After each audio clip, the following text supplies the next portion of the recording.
Planet Finance Business School, High-Tech City, Hyderabad. BCom, BBA, PGDM, MBA. Call 900 Suresh కొచ్చట్టిల్ గారు, ఇప్పుడు west బెంగాల్లో ఎన్నికలు 2 దశల్లో జరగబోతున్నాయి. వెస్ట్ బెంగాల్లో ఎట్లా ఉండే అవకాశం ఉంది? ఎవరు బలాబలాలు ఏంటి? వెస్ట్ బెంగాల్ అనగానే మనకు తెలిసి లాస్ట్ టైం మమతా బెనర్జీ చాలా బాగా పర్ఫామ్ చేశారు. 215+ సీట్స్ గెలిచారు ఆమె. 227 దాకా ఉండే యాక్చువల్లీ.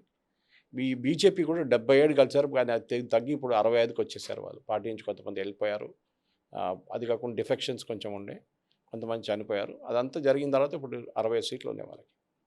కానీ ఈసారి బీజేపీ చాలా టఫ్ పోటీ ఇస్తుందని చెప్తున్నారు. దానికి చాలా కారణాలు ఉన్నాయి. ఒకటి 5 టర్మ్ సర్వ్ చేసిన 15 సంవత్సరాలు సర్వ్ చేసిన ఒక ముఖ్యమంత్రి మమతా బెనర్జీ. అక్కడ కాంగ్రెస్ అండ్ సిపిఎంకి అసలు పట్టలేదు. ఆలోచించండి, ఒక టైంలో 34 సంవత్సరాలు పరిపాలించిన పార్టీ సిపిఎం. ఇప్పుడు వాళ్ళకి ఒక్క సీట్ కూడా రావట్లేదు. జ్యోతి బసు, బుద్ధదేవ్ భట్టాచార్య అట్లీస్ట్ 5 సీట్లని రావాలి కదా, 10 సీట్లని రావాలి కదా. అంటే మీద అంత హార్డ్ కోర్ కమ్యూనిస్ట్ వారు ఉన్నారు. అది కేరళలో అదొకటే పెద్ద అడ్వాంటేజ్ పవన్ గారు, పినరాయి విజయన్ వాళ్ళ పార్టీకి, సిపిఎంకి, ఈవెన్ సిపిఐకి కూడా. ఏంటంటే వాళ్ళ దగ్గర వాళ్ళ ఫ్యామిలీ నుంచి, మా నాన్నగారు వేశారు ఓటు, నా పెద్దనాన్న గ్రాండ్ ఫాదర్ వేశారు, మా ఫాదర్ వేశారు, నేను కూడా వేస్తున్నాను కమ్యూనిస్ట్ పార్టీకి.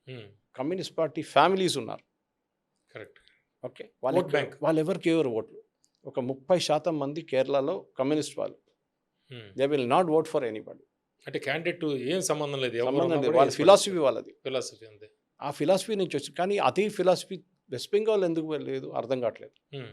అక్కడ ఎట్లా మారిపోయారు వీళ్ళు? అంటే అంతకాలం వాళ్ళు చేసిన వాళ్ళు ఎందుకు ఒక్కసారి మారిపోయిందండి, మొత్తం కంచుకోట బద్దలైపోయింది. అది దట్ ఈస్ వేర్ ఒక ఆన్సర్ లేదు దానికి. ఎందుకంటే మీరు మీ పార్టీ అంత వీక్ ఉండేనా? అంత మీ పార్టీ వైపు నుంచి జ్యోతి బసు గారు పోయారు, బుద్ధదేవ్ భట్టాచార్య పోయారని చెప్పి మీరు ఓట్లు మార్చుకుంటారా? అంటే వాళ్ళ స్ట్రాటజీ ఫెయిల్ అవ్వడమా, లేకపోతే మమతా బెనర్జీ సక్సెస్ అవ్వడమా? ఎందుకంటే వాళ్ళ పార్టీ వాళ్ళందరూ కూడా టీఎంసీకి వచ్చేసిన పరిస్థితి కదా. ఎస్, ఎందుకంటే మమతా బెనర్జీ ఎట్లా వచ్చినారు పైకి మీకు తెలిసిందే మనకందరికీ. ఆమె కాంగ్రెస్ నుంచి వచ్చింది, ఒక రెబెల్ క్యాండిడేట్గా వచ్చింది. ఆమె అటాక్ మొత్తం ఆ టైంలో మీరు చూసుంటారు వాజ్ అగేన్స్ట్ సిపిఎం. సిపిఎంని గద్దెంపడానికి ఆమె సింగూరులో చేసిన గొడవ, సింగూరులో చేసిన ఏం చెప్తారు ఓటు, అక్కడ చేసిన పాలిటిక్స్, అక్కడి నుంచి టాటా వాళ్ళు పారిపోయారు, ఇదంతా జరిగింది. సో మమతా బెనర్జీ మొత్తం స్ట్రాటజీ కమ్యూనిస్ట్ వాళ్ళు ఎక్కడెక్కడ ఓటేశారో అక్కడ కొట్టడానికి ట్రై చేశారు వాళ్ళు. చాలా క్లియర్ అన్నమాట. కానీ ఇది కాదు. ఇక్కడ ఇప్పుడు జరిగేది ఏంటంటే కమ్యూనిస్ట్ వాళ్ళు లేరు, కాంగ్రెస్ వాళ్ళు లేరు. ఇట్లాంటి పరిస్థితుల్లో ఏం ఓటేస్తారు వీళ్ళు, అక్కడే వస్తుందన్నమాట. మీరు చూస్తున్నారు ఈ పర్టికులర్ స్ట్రాటజీలో కూడా చాలామంది ఛానల్ వాళ్ళు, మీకు కూడా పంపించాను డేటా నిన్న. ఛానల్ వాళ్ళు ఏమంటున్నారంటే ఈ పర్టికులర్ ఓటింగ్ ప్యాటర్న్లో వీళ్ళు ఒక క్లోజ్ కాంటెస్ట్ రాబోతుంది. అది ఎందుకు అని అడగండి నా దగ్గర. అది కారణం ఎస్ఐఆర్. బహుశా ఇండియాలో ఏ స్టేట్లో ఇంత పెద్ద పాలిటిక్స్ జరగలేదు ఎస్ఐఆర్ అని మన అందరికి చెప్పింది సుప్రీంకోర్టే చెప్పారు. అసలు గొడవ అంతా జరుగుతుంది ఇప్పుడు వెస్ట్ బెంగాల్. సో మనం ఒక 5 డిస్ట్రిక్ట్లు తీసుకుందాం, ఎస్ఐఆర్ ఇంపాక్ట్ అయిన 5 డిస్ట్రిక్ట్లు. ఎందుకంటే మార్జిన్ బట్టి చూడాలి మనం. పశ్చిమ బర్ధమాన్లో last time TMC margin, BJP పైన కలిసిన మార్జిన్ 2.7%, 2.7%. ఎస్ఐఆర్లో తీసేసిన ఓట్లు 16.4%. సో ఆబ్వియస్లీ ఆ మార్జిన్ ఇంపాక్ట్ అవుతుంది. ఆ ఓట్లన్నీ కూడా టీఎంసీ పోతుంది. తో ఆలోచించండి, ఇది ఒక పెద్ద ప్రాబ్లం అన్నమాట. ఇది కాకుండా నెక్స్ట్ మనం చూడాల్సింది దక్షిణ్ దినాజ్పూర్లో 4.2%. మీరు పశ్చిమ బర్ధమాన్లో 2% ఉంటే, 2.7 ఉంటే, దక్షిణ్ దినాజ్పూర్లో 4.2%. అక్కడ తీసేసిన ఓటర్ల శాతం 13.2. అక్కడ కూడా మేజర్ ఇంపాక్ట్ రాబోతుంది.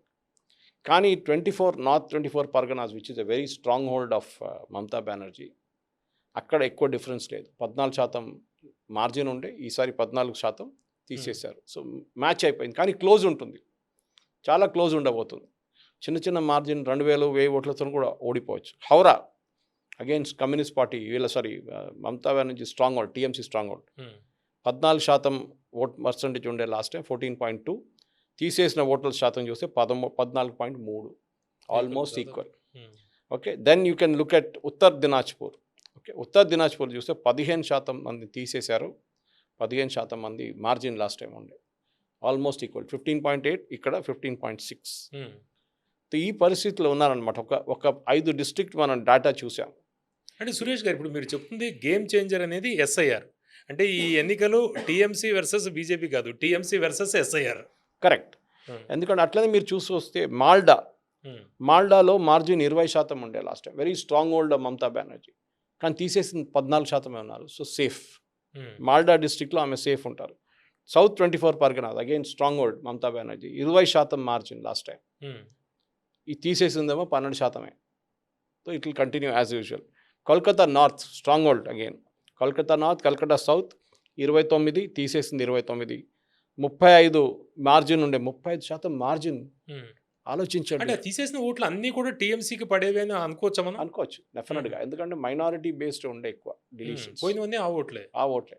సో ఆబ్వియస్లీ ఇక్కడ ఈ 5 డిస్ట్రిక్ట్లు ఇంపాక్ట్ కాదు, కానీ ఆ 5 డిస్ట్రిక్ట్లు ఇంపాక్ట్ అవుతుంది. మనం హై స్ట్రాంగ్ హోల్డ్ ఉన్న నియోజకవర్గాలు, వాటిల్లో అంటే గతంలో చాలా సార్ల నుంచి టీఎంసీ గెలుస్తున్న నియోజకవర్గాలు కొన్ని ఉన్నాయి, ఓటు బ్యాంకు, అవి గెలిస్తే చాలు టీఎంసీకి అనేది ఒకటి జరుగుతుంది. కరెక్ట్. ఇప్పుడు మనం హై డిస్ట్రిక్ట్ ఎస్ఐఆర్ జరిగిన దాంట్లో హై ఇంపాక్ట్ డిస్ట్రిక్ట్ చూద్దాం. 129 డిస్ట్రిక్ట్లో ఓకే సీట్ షేర్ ఉండే లాస్ట్ టైం చూస్తే మనకి 2021లో హై ఇంపాక్ట్ జరిగింది. దాంట్లో 24 బీజేపీ గెలిచారు, 129 టీఎంసీ గెలిచారు, అంటే లీడ్ 105 సీట్లు. కానీ అది ఇప్పుడు ఈసారి జరిగినప్పుడు టీఎంసీ లీడ్ తగ్గుతుంది, 17% అయిపోతుంది, కానీ లీడ్ ఉంది. లీడ్ ఉందని లేదని చెప్పలేము మనం, లీడ్ ఉంటుంది. 154 హై ఇంపాక్ట్ డిస్ట్రిక్ట్ చూశారు, దాంట్లో ఒక క్లోజింగ్ అప్ ఆఫ్ మార్జిన్స్ వస్తుంది. ఓకే, మీరు 5,000 ఓట్లతో కలిసి ఈసారి 2,000 ఓట్లు రావచ్చు. మీకు డేంజర్ ఉంది మమతా బ్యాన్, కానీ గెలుస్తారు ఆమె. షీ విల్ స్టిల్ విన్, ఎందుకంటే మైనారిటీ డామినేటెడ్ సీట్స్ 30% కన్నా ఉన్న మైనారిటీ డామినేటెడ్ సీట్లో డెఫినెట్లీ మమతా బెనర్జీ వాళ్ళ పార్టీ గెలుస్తారు, దాంట్లో డౌట్ లేదు. అక్కడ బీజేపీకి రాదు. డేంజర్ ఎక్కడ ఉంటుండే అంటే ఒక పవర్ఫుల్ ఇంకో పార్టీ వస్తే, మన చార్మినార్ పార్టీ అక్కడ ఉన్నారు ఇప్పుడు, ఆయన ఎన్ని ఓట్లు తీసుకెళ్తాడో తెలియదు. వాళ్ళు కూడా వేరే వాళ్ళతో టైప్ పెట్టుకున్నారు, అది మళ్ళీ డిసాల్వ్ చేసేసాడు కదా, ఆడేదో లంచం తీసుకుంటున్నా అది అనగానే డిసాల్వ్ చేసేసారు ఆ పార్టీ. సో వాళ్ళతో పొత్తు లేదు, ఇండిపెండెంట్గా చిన్న చిన్న పార్టీలతో టైప్. ఎంత ఎఫెక్ట్ చూపిస్తుంది ఎంఐఎం టీఎంసీకి పడే ఓట్లు ఎన్ని చీల్చగలరు? అదే ఇప్పుడు మీరు బీహార్లో చూశారు, బీహార్లో 5 సీట్లు గెలిచారు, కానీ ఆల్మోస్ట్ 25 సీట్ల మీద ఇంపాక్ట్ క్రియేట్ చేశారు. ఢిల్లీలో పెద్ద చూపించలేదు కదా వాళ్ళు, అది ఢిల్లీ మహారాష్ట్రలో కానీ వాళ్ళు మున్సిపల్ కార్పొరేషన్ ఎలక్షన్ బాగా పర్ఫామ్ చేశారు. అసెంబ్లీ సీట్లలో మీకు 30% ఉంటే మీరు ఇంపాక్ట్ క్రియేట్ చేయొచ్చు, మీకు 15% ముస్లిం ఓట్లు ఉంటే మీరు ఏం చేయలేరు. అక్కడ బీహార్లో గెలిచిన వాళ్ళు పార్టీ మారిపోయారు, వాళ్ళు కొనుక్కున్నారు వాళ్ళని ఆల్రెడీ లాస్ట్ టైం. ఈసారి ఆయన చాలా కేర్ఫుల్గా ఉన్నారనమాట. సో డెఫినెట్గా మా ఓవైసీ రోల్ ఉంటుంది, లేదని కాదు. ఎంత పర్సెంటేజ్ చీలుస్తుంది అనేది అది కూడా 5 నుంచి 7 అని చెప్తున్నారు. ఇప్పుడు చాలా పెద్ద నెంబర్ కదా, పెద్ద నెంబర్, ఎందుకంటే మార్జిన్ మీద 5% ఉంటే 5% ఆయన తీసుకోకపోతే బీజేపీకి 10% వచ్చినట్ల, బీజేపీకి 10% వస్తుంది. -5 + 5 2 కలిసి వస్తుంది అనమాట వాళ్ళకి. చూద్దాం, కానీ ఓవైసీ గారు కాదు. ఓవైసీ గారు అడ్వాంటేజ్ ఏంటంటే కాంగ్రెస్ చాలా వీక్ అయిపోయారు అక్కడ, చాలా వీక్, అసలు ఒక్క సీట్ కూడా రాదు వాళ్ళకి. మళ్ళీ విడిగా పోటీ చేస్తున్నారు ఉన్న ఈసారి. చూద్దాం వాళ్ళకి ఒక సీట్ వస్తుందో 2 సీట్లు వస్తుందో చూడాలి. వాళ్ళకి మెయిన్ వాళ్ళ ఓటింగ్ బ్యాంక్ ముస్లిమ్స్ ఉండే, ఆ ముస్లిమ్స్ ఓటేయట్లేదు యాజ్ మచ్ యాజ్ ఇన్ అస్సాంలో ఏఐయుడిఎఫ్ స్ట్రాంగ్ అయ్యేదాకా ఎప్పుడు కాంగ్రెసే వస్తుండే. గౌరవ్ గొగోయ్ వాళ్ళ ఫాదరు, దాని ముందు హితేశ్వర్ సైక్య, వీళ్ళందరూ అక్కడి నుంచి కలుసుకుంటూ వచ్చారు కదా. కానీ ఇప్పుడు చూడండి, అక్కడ ఏఐడిఎఫ్ వచ్చిన తర్వాత ఇట్ ఇస్ బద్రుద్దీన్ అజ్మల్ వాళ్ళ పార్టీ గెలుస్తున్నారు. అక్కడ 42 సీట్ల ఆ ఏరియాలో ఒక 22 సీట్లు గెలుస్తున్నారు వాళ్ళు. దాంతో కాంగ్రెస్కి అక్కడ ఛాన్సే లేకుండా పోయిందన్నమాట. అస్సాంలో కూడా ఇదే జరుగుతుంది. సో వెస్ట్ బెంగాల్లో కూడా అంతే. కానీ బీజేపీ దీనికన్నా 3 ఎలక్షన్ ముందు అంటే 2011 1 సీటు 2 సీట్లు ఉండే అంతే వాళ్ళకి. అక్కడి నుంచి 75 నెక్స్ట్ ఎలక్షన్ 2016కి వచ్చేటప్పుడు శ్యాంప్రసాద్ ముఖర్జీ సొంత రాష్ట్రం అదే. దెన్ నెక్స్ట్ వన్ 2021కి వచ్చేదాకా 77 సీట్లు. లాస్ట్ లోక్సభ కూడా చూస్తే మీరు బీజేపీ ఆల్మోస్ట్ 125 స్థానాల్లో లీడ్ చేశారు అసెంబ్లీ సెగ్మెంట్స్లో. కానీ ఎప్పుడు లోక్సభ ఒక ఓటింగ్ ప్యాటర్న్ డిఫరెంట్ ఉంటుంది. మోదీ గారు ఉంటారు, ఇంకెవరిని ఉంటారు, అది అసెంబ్లీతో ఈక్వేట్ చేయలేరు. అసెంబ్లీ అన్నప్పుడు అది ఇంకో బాల్ గేమ్, అది లోకల్ ఇష్యూస్ మీద ఉంటుంది ఎక్కువ. అక్కడ మోదీ గారు ప్రసక్తి. కానీ ఈసారి ప్రధానమంత్రి కానీ అమిత్ షా గారిని చాలా టైం స్పెండ్ చేశారు అక్కడ. సో ఒకసారి బీజేపీ ఒక 100 మార్క్ క్రాస్ చేసింది అనుకోండి, నెక్స్ట్ ఎలక్షన్లో మమతా బెనర్జీకి చాలా పెద్ద ఒక ఛాలెంజ్ రాబోదు. కానీ ఆమెకు ఒకటే అడ్వాంటేజ్ అంటే ఇప్పుడంటే బీజేపీ వైపు నుంచి ఒక కరిస్మాటిక్ లీడర్ లేరు వాళ్ళకి. సువేందు అధికారి లేరు, ఎవరు లేరు. ఇప్పుడు మీరు బీహార్లో చూస్తున్నారు, ఆయన ఉన్నారో లేదో మనకు తెలుసు, అట్లాంటి ముఖ్యమంత్రి ఉందని తెలియదు, పేర్లు కూడా తెలియదు. ఛత్తీస్గఢ్ కూడా అంతే, మధ్యప్రదేశ్ అంతే, రాజస్థాన్ అంతే. ఇదే ప్రతి స్టేట్లో ఇదే జరుగుతుంది. చాలా ఎక్సెప్షన్స్ ఏంటంటే ఫడ్నవీస్ మహారాష్ట్ర, యోగి ఆదిత్యనాథ్ ఉత్తరప్రదేశ్, రిపీట్ అయ్యేటప్పటికి అంతే, వాళ్ళే తెలుసు మనకి. హిమంత బిశ్వ శర్మ అస్సాం. మిగతా ప్లేస్లో అందరు ఫస్ట్ టైం లీడర్స్ వస్తున్నారు పైకి, ఫస్ట్ టైం ముఖ్యమంత్రి అవుతున్నారు వాళ్ళు. ఇప్పుడు బెంగాల్లో మోడీ, అమిత్ షా వీళ్ళ క్యాంపెయిన్ నడుస్తుంది, మీరు చూస్తున్నారు. చాలా టైం స్పెండ్ చేస్తున్నారు. మోదీ గారు ముందే అన్నారు, నేను ఇక్కడ ఉంటాను, నేను ఎంత ఒక నెక్స్ట్ 60 ఇక్కడ ఉంటాను, 30 రోజులు ఉంటాను. మమతా బెనర్జీ 365 రోజులు కూడా ఉండండి, మీరు గెలవలేరు అని చెప్తున్నారు అన్నమాట. అంటే మెయిన్ ఫ్యాక్టర్స్ ఏంటి సార్? ఇప్పుడు ఎస్ఐఆర్ అనేది ఒకటి, ఇంకా మెయిన్ ఫ్యాక్టర్స్ ఏంటి? ఏం లేదు సార్, అది అన్ఫార్చునేట్లీ వెస్ట్ బెంగాల్ కేరళ లాగా అయిపోయింది. కేరళలో అట్లీస్ట్ ఏదైనా పాలిటిక్స్ ఉందనుకోండి, వెస్ట్ బెంగాల్లో ఉద్యోగం లేదు సార్, అన్ఎంప్లాయ్మెంట్ చాలా ఎక్కువ. అక్కడున్న కంపెనీలు అన్నీ తాళం వేసి వెళ్ళిపోయారు. ఒక టైంలో భారతదేశానికి ఏం చెప్తారు, కమర్షియల్ క్యాపిటల్గా ఉండే, బ్రిటిష్ వాళ్ళ క్యాపిటల్ ఉండే. డన్లప్ కానీ మిగతా ఐటీసీ వాళ్ళు చాలా చాలా పెద్ద పెద్ద కంపెనీలు ఉండే అక్కడ. ఇప్పుడు ఎక్కడున్నారు వాళ్ళు? అందరూ తాళం వేసి వెళ్ళిపోయారు. ముందు కమ్యూనిస్ట్ వాళ్ళు చేసేసారు, మమతా బెనర్జీ వచ్చిన తర్వాత నెక్స్ట్ సెట్ కూడా అయిపోయింది. ఇప్పుడు ఎవరు లేరు అక్కడ. సో వెస్ట్ బెంగాల్కి అన్నిటికీ ఓల్డ్ ఏజ్ హోమ్గా మారిపోయింది వెస్ట్ బెంగాల్. అక్కడున్న యంగ్స్టర్స్ అందరూ బయటకు వెళ్ళిపోతున్నారు, అమ్మ నాన్నగారు అక్కడ ఉండిపోతున్నారు. Same story in Kerala. అంటే ఇంత జరుగుతున్నా కూడా మమతా బెనర్జీ నిలబడడానికి కారణం ఏంటి? మీరు చెప్తున్నారు కొన్ని నియోజకవర్గాలు క్లియర్గా చెప్పారు మీరు, ఇప్పటికి కూడా వాళ్ళు మైనారిటీ ఓట్ ఒకటి. రెండోది బెంగాలీ అస్మిత.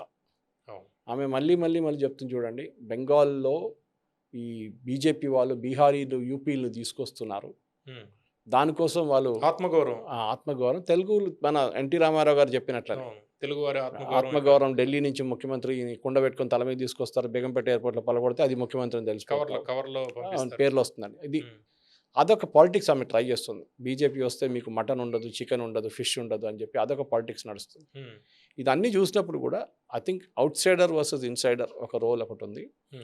ఇంకోటి మమతా బెనర్జీ ఏంటంటే, ఆమె మీద ఉన్న ఆరోపణల్ని ఆమె ఈసారి బీజేపీ పర్సనల్గా అటాక్ చేయలేదు ఆమెని, పోయినసారి చేశారు వాళ్ళు, అదొక పెద్ద తప్పు చేశారు. ఈసారి ఆమె మీద ఉన్న కరప్షన్ ఛార్జెస్ పార్టీ మీద వేశారు కానీ ఆమె మీద వేయలేదు పర్సనల్గా.